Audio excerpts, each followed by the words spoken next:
ਵਾਹਿਗੁਰੂ।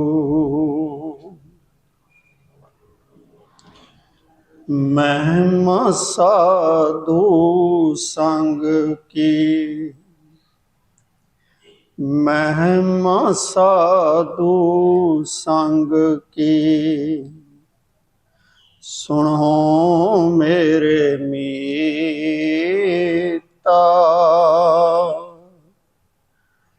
ਮਹਿਮਾ ਸਾਧੂ ਸੰਗ ਕੀ। ਸੁਣੋ ਮੇਰੇ ਮੀਤਾ,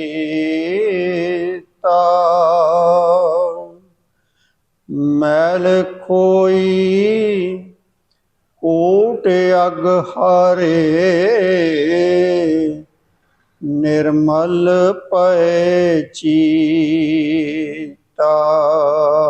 ਮਹਿਮਾ ਸਾਧੂ ਸੰਗ ਕੀ। ਪਿੰਗੁਲ ਪਰਬਤ ਪਾਰ ਪਰੇ, ਖਲ ਚਤੁਰ ਬਕੀਤਾ।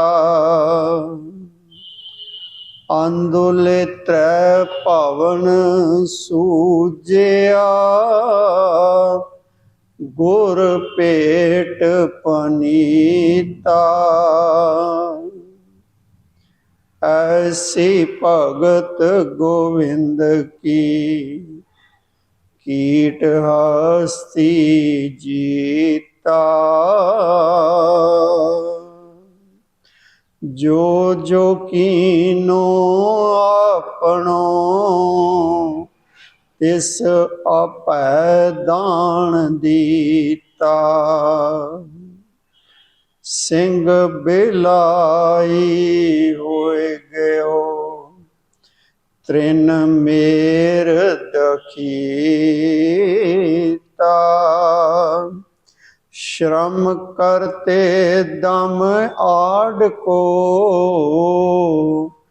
ਤੇ ਗਣੀ ਤਨੀਤਾ। ਕਵਣ ਵਡਾਈ ਕੈ ਸਕੂੰ, ਬੇਅੰਤ ਗਣੀਤਾ। ਕਰ ਕਿਰਪਾ ਮੋਹਿ ਨਾਮ ਦਿਓ, ਨਾਨਕ ਦਰ ਸ੍ਰੀਤਾ। ਮਹਿਮਾ ਸਾਧੂ ਸੰਗ ਕੀ, ਮਹਿਮਾ ਸਾਧੂ ਸੰਗ ਕੀ। ਸੁਣੋ ਮੇਰੇ ਮੀਤਾ, ਮਹਿਮਾ ਸਾਧੂ ਸੰਗ ਕੀ। ਵਾਹਿਗੁਰੂ। ਸਲੋਕ ਮਹਲਾ ਪੰਜਵਾਂ। ਕਬੀਰ ਧਰਤੀ ਸਾਧ ਕੀ, ਤਸਕਰ ਬੈਸਹਿ ਗਾਏ। ਧਰਤੀ ਭਾਰ ਨਾ ਵਿਆਪਈ, ਉਨਕੋ ਲਾਹੂ ਲਾਏ। ਧੰਨ ਧੰਨ ਸਤਿਗੁਰੂ ਸ਼੍ਰੀ ਗੁਰੂ ਅਰਜਨ ਦੇਵ ਮਹਾਰਾਜ, ਸ਼ਹੀਦਾਂ ਦੇ ਸਰਤਾਜ, ਜਿਨ੍ਹਾਂ ਦੀ ਇਹ ਅੰਮ੍ਰਿਤਮਈ ਬਾਣੀ ਰਾਮ ਕਲੀ ਕੀ ਵਾਰ। ਆਓ ਅੱਜ ਇਸ ਦੇ 20ਵੀਂ ਪੌੜੀ ਅਤੇ ਉਸ ਦੇ ਨਾਲ ਜੋ ਦੋ ਸਲੋਕ ਹਨ ਉਹਨਾਂ ਦੀ ਵਿਚਾਰ ਕਰੀਏ, ਜੋ ਸ਼੍ਰੀ ਗੁਰੂ ਗ੍ਰੰਥ ਸਾਹਿਬ ਜੀ ਦੇ 965 ਅੰਗ ਉੱਤੇ ਸੁਸ਼ੋਭਿਤ ਹਨ ਜੀ। ਸਲੋਕ ਮਹਲਾ ਪੰਜਵਾਂ। ਕਬੀਰ ਧਰਤੀ ਸਾਧ ਕੀ, ਤਸਕਰ ਬੈਸਹਿ ਗਾਏ। ਇਹ ਸਲੋਕ ਪੰਜਵੇਂ ਪਾਤਸ਼ਾਹ ਜੀ ਦਾ, ਲੇਕਿਨ ਕਬੀਰ ਜੀ ਦੇ ਸਲੋਕ ਕੀ ਪ੍ਰਥਾਏ ਹੈ। ਕਬੀਰ ਜੀ ਦਾ ਸਲੋਕ ਜੋ ਕਿ ਕਬੀਰ ਜੀ ਦੇ ਸ਼ਲੋਕਾਂ ਦੇ ਵਿੱਚ 208 ਨੰਬਰ ਉੱਤੇ ਹੈ। ਉਸ ਦੇ ਵਿੱਚ ਇਹ ਸ਼ਲੋਕ 210 ਨੰਬਰ ਉੱਤੇ ਸੁਸ਼ੋਭਿਤ ਹੈ। ਇਹ ਸ਼ਲੋਕ ਸਤਿਗੁਰੂ ਜੀ ਕਬੀਰ ਜੀ ਦੇ ਸ਼ਲੋਕ ਦੀ ਪਰਤਾਏ ਉਸ ਨੂੰ ਹੋਰ ਵਿਸਤਾਰ ਕਰਨ ਲਈ ਇਹ ਸ਼ਲੋਕ ਸਤਿਗੁਰੂ ਜੀ ਨੇ ਉਚਾਰਿਆ। ਸ਼ਲੋਕ ਮਹਲਾ ਪੰਜਵਾਂ। ਕਬੀਰ ਧਰਤੀ ਸਾਧ ਕੀ ਤਸਕਰ ਬੈਸਹਿ ਗਾਏ। ਤਸਕਰ, ਚੋਰ, ਵਿਕਾਰੀ ਬੰਦੇ, ਇਹ ਧਰਤੀ ਜੋ ਹੈ ਇਹ ਸਤਿਗੁਰੂ ਦੀ ਸਾਧ ਸੰਗਤ ਦੀ ਧਰਤੀ ਉੱਤੇ ਤਸਕਰ, ਵਿਕਾਰੀ ਬੰਦੇ ਸੰਗਤ ਦੇ ਵਿੱਚ ਬੈਸਹਿ ਗਾਏ ਜੇ ਆ ਕੇ ਬੈਠ ਜਾਣ, ਆਪਣਾ ਵਲ ਛਲ ਕੱਢ ਕੇ ਬਾਹਰ ਦਾ ਸਾਰਾ ਤੌਖਲਾ ਛੱਡ ਕੇ ਜੇ ਤਸਕਰ ਜੋ ਚੋਰ ਵਿਕਾਰੀ ਬੰਦੇ ਵੀ ਸਾਧ ਕੀ ਧਰਤੀ, ਸਾਧ ਸਤਿਗੁਰੂ ਦੀ ਧਰਤੀ ਅਰਥਾਤ ਸਾਧ ਸੰਗਤ, ਜੇ ਵਿਕਾਰੀ ਬੰਦੇ ਵੀ ਸਤ ਸੰਗਤ ਵਿੱਚ ਸਤਿਗੁਰੂ ਦੀ ਸਤ ਸੰਗਤ ਵਿੱਚ ਆ ਕੇ ਬੈਠ ਜਾਣ, ਬੈਸੈ ਗਾਏ ਧਰਤੀ ਭਾਰ ਨਾ ਵਿਆਪਈ। ਧਰਤੀ ਸਤ ਸੰਗਤ ਨੂੰ ਕੋਈ ਵਿਕਾਰੀ ਬੰਦੇ ਆ ਕੇ ਬੈਠ ਜਾਣ ਤਾਂ ਉਹਨਾਂ ਨੂੰ ਕੁਛ ਫਰਕ ਨਹੀਂ ਪੈਂਦਾ, ਉਹਨਾਂ ਦੇ ਭਾਰ ਨਾ ਵਿਆਪਈ, ਕਿਉਂਕਿ ਉਹ ਤਾਂ ਗੁਰਮੁਖ ਜਾਣਾ ਜੋ ਸਤ ਸੰਗਤ ਵਿੱਚ ਬੈਠੇ ਹਨ। ਉਹ ਤਾਂ ਗੁਰਮੁਖ ਜੋ ਹਨ, ਗੁਰਮੁਖ ਰੋਮ ਰੋਮ ਹਰਿ ਧਿਆਵੈ, ਗੁਰਮੁਖ ਬਾਣੀ ਅਘੜ ਕਢਾਵੈ। ਕਿਉਂਕਿ ਗੁਰਮੁਖ ਸਾਧ ਸੰਗਤ ਦੇ ਵਿੱਚ ਆ ਕੇ ਤਨੋਂ ਮਨੋਂ ਉਸ ਵਾਹਿਗੁਰੂ ਦੇ ਨਾਲ ਜੁੜੇ ਹੋਏ ਹਨ। ਉਹਨਾਂ ਨੇ ਆਪਣਾ ਮਨ ਬਾਣੀ ਦੇ ਨਾਲ ਇਹ ਜੋ ਅਘੜ ਮਨ ਸੀ ਇਸ ਨੂੰ ਘੜ ਲਿਆ ਹੈ।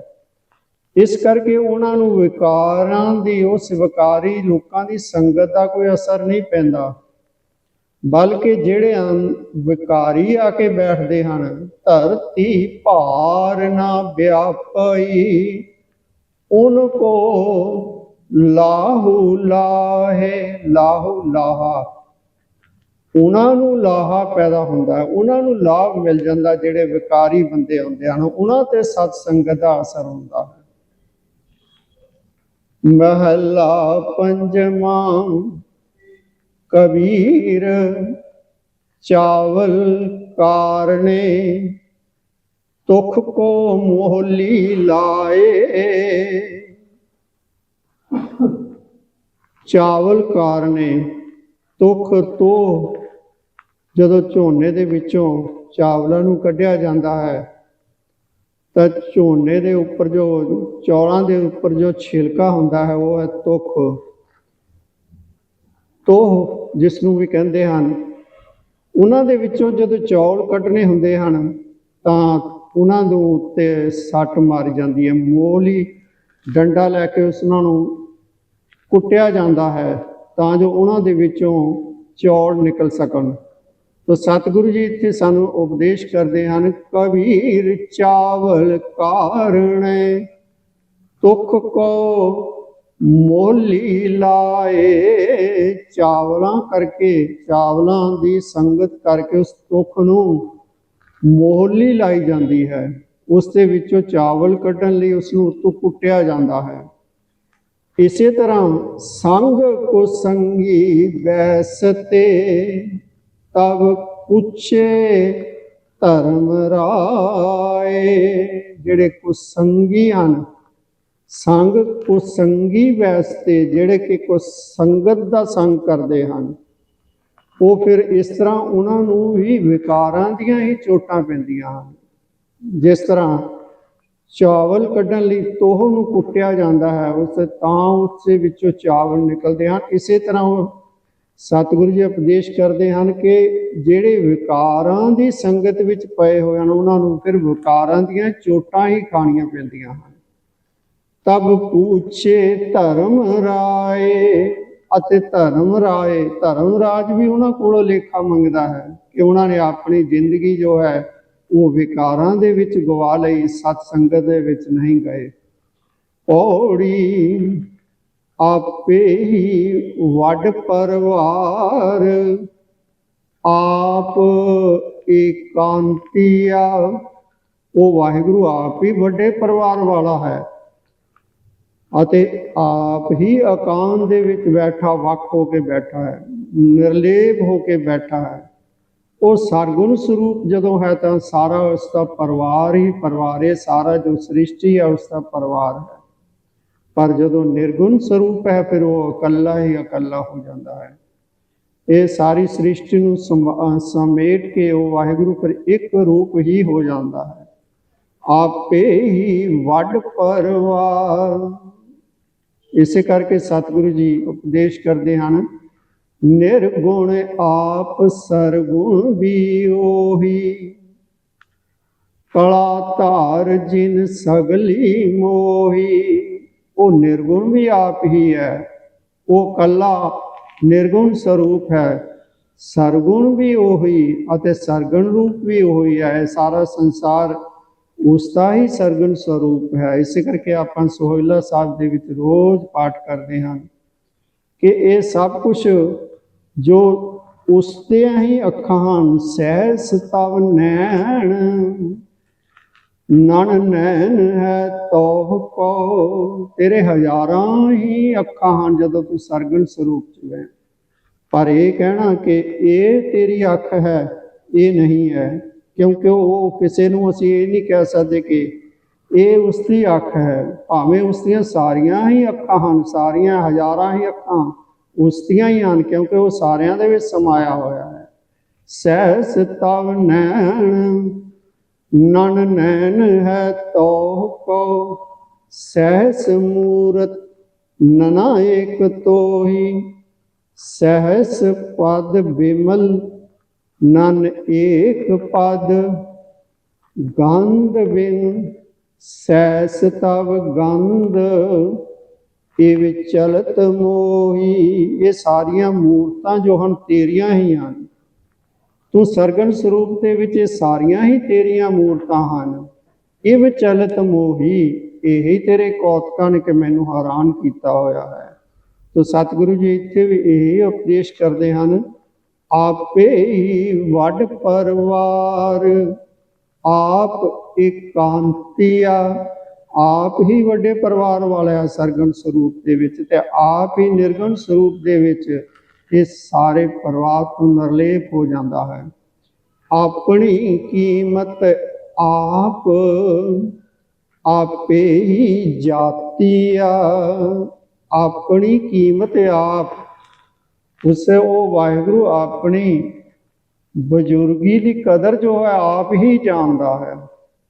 ਆਪੇ ਆਪਣੀ ਕੀਮਤ ਆਪ, ਇਹ ਉਸਨੇ ਆਪਣੀ ਬਜ਼ੁਰਗੀ ਦੀ ਕਦਰ ਆਪ ਹੀ ਬਣਾਈ ਹੈ। ਆਪੇ ਹੀ ਜਾਤੀਆ, ਅਤੇ ਕਦਰ ਜਾਣਦਾ ਵੀ ਉਹ ਵਾਹਿਗੁਰੂ ਆਪ ਹੀ ਹੈ। ਸਭ ਕਿਛ ਆਪੇ ਆਪ, ਆਪੋ ਪੰਨਿਆ। ਇਹ ਸਾਰੀ ਸ੍ਰਿਸ਼ਟੀ ਦੇ ਵਿੱਚ ਉਹ ਆਪ ਹੀ ਸਾਰੇ ਪਾਸੇ ਸਮਾਇਆ ਹੋਇਆ ਹੈ। ਉਹ ਪੰਨਿਆ, ਉਸਨੇ ਆਪ ਹੀ ਇਹ ਸਾਰਾ ਦਿਸਦਾ ਜੋ ਸਰੂਪ ਹੈ ਉਸਨੇ ਆਪ ਹੀ ਪੈਦਾ ਕੀਤਾ ਹੈ। ਆਪਣਾ ਕੀਤਾ ਆਪ, ਆਪ ਵਰਨਿਆ। ਉਸਨੇ ਇਹ ਸਰੂਪ ਆਪਣਾ ਆਪ ਹੀ ਪੈਦਾ ਕੀਤਾ ਹੈ। ਇਹ ਸਾਰੀ ਸ੍ਰਿਸ਼ਟੀ ਜੋ ਹੈ ਉਸਦਾ ਹੀ ਸਰੂਪ ਸਰਗੁਣ ਸਰੂਪ ਹੈ। ਆਪ ਵਰਨਿਆ, ਇਹ ਜੋ ਸ੍ਰਿਸ਼ਟੀ ਦੇ ਵਿੱਚ ਉਸਨੇ ਵੱਖਰੇ ਵੱਖਰੇ ਰੰਗ ਰੂਪ ਪੈਦਾ ਕੀਤੇ ਹਨ, ਇਹ ਵੀ ਉਸ ਆਪ ਹੀ ਕੀਤੇ ਹਨ। ਧਨ ਸੋ ਤੇਰਾ ਥਾਨ ਜਿੱਥੈ ਤੂੰ ਉਠਾ। ਉਹ ਥਾਨ ਧਨ ਹੈ, ਉਹ ਹਿਰਦਾ ਧਨ ਹੈ, ਵੱਡਿਆਂ ਭਾਗਾਂ ਵਾਲਾ ਹੈ, ਜਿੱਥੇ ਤੂੰ ਵਸ ਰਿਹਾ ਹੈ। ਜਿਸ ਦੇ ਹਿਰਦੇ ਦੇ ਵਿੱਚ ਇਹ ਵਾਹਿਗੁਰੂ ਤੂੰ ਵਸ ਗਿਆ ਹੈ, ਉਹ ਹਿਰਦਾ ਵੱਡੇ ਭਾਗਾਂ ਵਾਲਾ ਹੈ। ਧਨ ਸੋ ਤੇਰੇ ਭਗਤ ਜਿਨੀ ਸੱਚ ਤੂੰ ਡਿਠਾ, ਉਹ ਤੇਰੇ ਭਗਤ ਵੀ ਧਨ ਹਾਂ ਜਿਨ੍ਹਾਂ ਨੇ ਤੈਨੂੰ ਸੱਚ, ਸੱਚ ਜੋ ਅਵਿਨਾਸ਼ੀ ਹੈ, ਸਦਾ ਹੀ ਰਹਿਣ ਵਾਲਾ ਹੈ, ਉਹ ਸੱਚ ਜਿਨ੍ਹਾਂ ਨੇ ਤੇਰੇ ਦੀਦਾਰ ਕਰ ਲਏ ਹਨ, ਉਹ ਭਗਤ ਵੀ ਧਨ ਹਨ। ਜਿਸ ਨੂੰ ਤੇਰੀ ਦਇਆ ਸਲਾਹੇ ਸੋਏ ਤੁਧ, ਜਿਨ੍ਹਾਂ ਦੇ ਉੱਪਰ ਹੈ ਵਾਹਿਗੁਰੂ ਤੇਰੀ ਦਇਆ ਹੁੰਦੀ ਹੈ, ਜਿਨ੍ਹਾਂ ਦੇ ਉੱਤੇ ਤੂੰ ਮਿਹਰ ਦੀ ਨਿਗਾਹ ਕਰਦਾ ਹੈ, ਜਿਨ੍ਹਾਂ ਉੱਤੇ ਤੂੰ ਦਇਆ ਕਰਦਾ ਹੈ, ਉਹੀ ਤੇਰੀਆਂ ਸਿਫਤ ਸਲਾਹਾਂ ਕਰਦੇ ਹਨ। ਉਹੀ ਫਿਰ ਸੰਗਤ ਦੇ ਵਿੱਚ ਆ ਕੇ ਸ਼ਬਦ ਦੇ ਨਾਲ ਜੁੜ ਕੇ ਸ਼ਬਦ ਦੇ ਰਾਹੀਂ ਤੇਰੀਆਂ ਸਿਫਤ ਸਲਾਹਾਂ ਕਰਦੇ ਹਨ, ਜਿਨ੍ਹਾਂ ਉੱਤੇ ਤੇਰੀ ਮਿਹਰ ਦੀ ਨਿਗਾਹ ਹੁੰਦੀ ਹੈ, ਜਿਨ੍ਹਾਂ ਉੱਤੇ ਤੇਰੀ ਦਇਆ ਹੁੰਦੀ ਹੈ। ਜਿਸ ਗੁਰ ਭੇਟੇ ਨਾਨਕ ਨਿਰਮਲ ਸੋਈ ਸ਼ੁੱਧ, ਉਸ ਵਾਹਿਗੁਰੂ ਦੀ ਕਿਰਪਾ ਦੇ ਨਾਲ ਜਿਨ੍ਹਾਂ ਨੂੰ ਗੁਰੂ ਦਾ ਮਿਲਾਪ ਹੋ ਜਾਂਦਾ ਹੈ, ਜਿਸ ਗੁਰ ਭੇਟੇ, ਜਿਨ੍ਹਾਂ ਨੂੰ ਪੂਰੇ ਗੁਰੂ ਸਤਿਗੁਰੂ ਦਾ ਮਿਲਾਪ ਹੋ ਜਾਂਦਾ ਹੈ, ਉਹ ਸਤਿਗੁਰੂ ਜਿਸ ਨੇ ਸਤ ਪੁਰਖ ਜਿਨ ਜਾਣਿਆ, ਜਿਸ ਨੇ ਉਹ ਸਤ ਨੂੰ, ਉਸ ਪੁਰਖ ਨੂੰ ਜਾਣ ਲਿਆ ਹੈ, ਉਹ ਸਤਿਗੁਰੂ। ਸਤ ਪੁਰਖ ਜਿਨ ਜਾਣਿਆ, ਸਤਿਗੁਰ ਤਿਸ ਕਾ ਨਾਮ, ਉਸ ਦਾ ਨਾਮ ਸਤਿਗੁਰੂ ਹੈ, ਜਿਸ ਨੇ ਉਸ ਸਤ ਨੂੰ ਜੋ ਸਦਾ ਰਹਿਣ ਵਾਲਾ ਹੈ, ਉਹ ਵਾਹਿਗੁਰੂ ਨੂੰ ਜਾਣ ਲਿਆ ਹੈ। ਉਹ ਪੁਰਖ ਜੋ ਸਾਰੇ ਪਾਸੇ ਸਮਾਇਆ ਹੋਇਆ ਹੈ, ਉਸ ਨੂੰ ਜਾਣ ਲਿਆ ਹੈ, ਉਸ ਦੇ ਨਾਲ ਸਾਂਝ ਪਾ ਲਈ ਹੈ, ਉਹ ਸਤਿਗੁਰੂ ਹੈ। ਜਿਸ ਨੂੰ ਇਹੋ ਜਿਹਾ ਸਤਿਗੁਰੂ ਮਿਲ ਪਿਆ, ਜਿਸ ਗੁਰ ਭੇਟੇ ਨਾਨਕ ਨਿਰਮਲ ਸੋਈ ਸ਼ੁੱਧ, ਉਸ ਵਾਹਿਗੁਰੂ ਦੀ ਕਿਰਪਾ ਦੇ ਨਾਲ, ਉਸ ਵਾਹਿਗੁਰੂ ਦੀ ਦਇਆ ਦੇ ਨਾਲ ਜਿਸ ਨੂੰ ਸਤਿਗੁਰੂ ਦਾ ਮਿਲਾਪ ਹੋ ਜਾਂਦਾ ਹੈ, ਫਿਰ ਉਸ ਦਾ ਜੀਵਨ ਜੋ ਹੈ ਉਹ ਸ਼ੁੱਧ ਅਤੇ ਪਵਿੱਤਰ ਹੋ ਜਾਂਦਾ ਹੈ। ਜਿਸ ਗੁਰ ਭੇਟੇ ਨਾਨਕ ਨਿਰਮਲ ਸੋਈ ਸ਼ੁੱਧ, ਇਹ ਸਤਿਗੁਰੂ ਦੇ ਮਿਲਾਪ ਦੇ ਨਾਲ ਹੀ ਇਹ ਜੀਵਨ ਜੋ ਹੈ ਨਿਰਮਲ ਹੋ ਸਕਦਾ ਹੈ, ਇਹ ਪਵਿੱਤਰ ਹੋ ਸਕਦਾ ਹੈ। ਜਿਸ ਨੂੰ ਗੁਰੂ ਮਿਲ ਪੈਂਦਾ ਹੈ, ਉਸ ਦਾ ਫਿਰ ਜੀਵਨ ਨਿਰਮਲ ਅਤੇ ਸ਼ੁੱਧ ਹੋ ਜਾਂਦਾ ਹੈ। ਉਹ ਸਤਿਗੁਰੂ ਕਿਰਪਾ ਕਰਨ, ਸਾਨੂੰ ਵੀ ਆਪਣੇ ਸ਼ਬਦ ਦੇ ਨਾਲ ਜੋੜਨ, ਆਪਣੀ ਗੁਰਬਾਣੀ ਦੇ ਨਾਲ ਜੋੜਨ, ਤਾਂ ਜੋ ਉਹਨਾਂ ਦਾ ਜੋ ਦੱਸਿਆ ਹੋਇਆ ਰਸਤਾ, ਜੋ ਸ਼ਬਦਾਂ ਦੇ ਰਾਹੀਂ ਸਾਨੂੰ ਪਤਾ ਲੱਗਦਾ ਹੈ, ਅਸੀਂ ਉਸ ਰਸਤੇ ਉੱਤੇ ਤੁਰ ਕੇ ਆਪਣਾ ਜਨਮ ਜੋ ਹੈ ਉਹ ਸਫਲਾ ਕਰ ਸਕੀਏ ਜੀ। ਵਾਹਿਗੁਰੂ ਜੀ ਕਾ ਖਾਲਸਾ, ਵਾਹਿਗੁਰੂ ਜੀ ਕੀ ਫਤਿਹ।